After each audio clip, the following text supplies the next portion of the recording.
The year 2022 was really an eventful one. It took us on an emotional roller coaster, if I say so myself. My name is Margaret Folge. Join me as I walk us down memory lane and some of the highlights of the year 2022.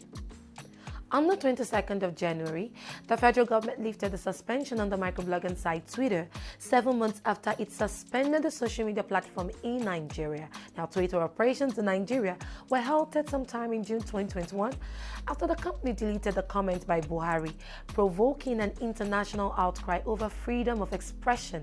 But the presidency said the move had nothing to do with the social media platform's action. Now, on 24th February 2022, Russia invaded Ukraine in a major escalation of the Russo-Ukrainian war. The invasion has resulted in tens of thousands of deaths on both sides. It has caused Europe's largest refugee crisis since World War II.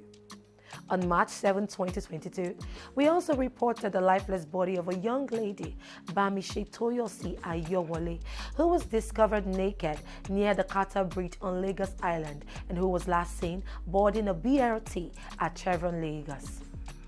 On the 28th of March, terrorists ambushed and attacked the passenger train en route from Abuja to Kaduna, killing some passengers and abducting scores more. After almost 6 months of negotiations, the last batch of 23 captives from the train were released in October. On the 5th of June, more than 30 people were murdered in another terrorist attack in a church in Ondo State. On the 2nd of June, Bola Ahmed Tinubu, the APC flag bearer, made use of his now claimed Emilokon coinage while addressing party faithfuls at a meeting in Ondo State. The Yoruba expression literally translates to "It's my turn," was first mounted by Mr. Tinubu in Abuja-Kaduna just days before his party's presidential primary election. He would be running against the candidates of other political parties, especially the rival PDP Atiku Abubakar and Labour Party's Peter Obi at the upcoming presidential election. On the 8th of September, Queen Elizabeth II, who ruled for more than 70 years, died. Her death submerged the United Kingdom into mourning and at least 10 days of solemn ceremony. Also in September, we had our very own Tobi Amusan, the nearly girl-turned-world champion, who after an incredible performance at the World Athletics Championships in Oregon, United States, blazed her way to win gold in the 100-meter hurdles and also established a new world record of 12.12 seconds, a time she set in the semifinals of the event.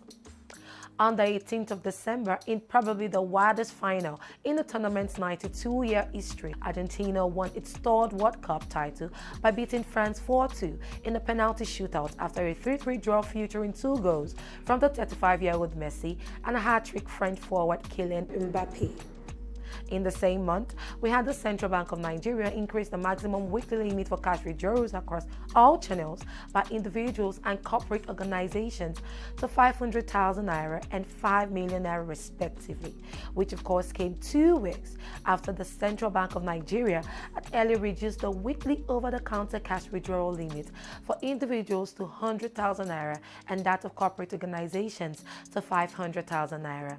December 2022 seemed to have been packed with so much events, as on the 25th, we learned of the unfortunate murder of Mrs. Bonale Rahim after a policeman identified as ASP Drambivandi shot her at Abuja State. On the 29th of the very same December, we also lost Brazilian football legend Pelé, arguably the greatest player ever. He was aged 82. Like I said earlier, some lost and some gained. Hopefully 2023 will be better. I wish you all a very happy new year.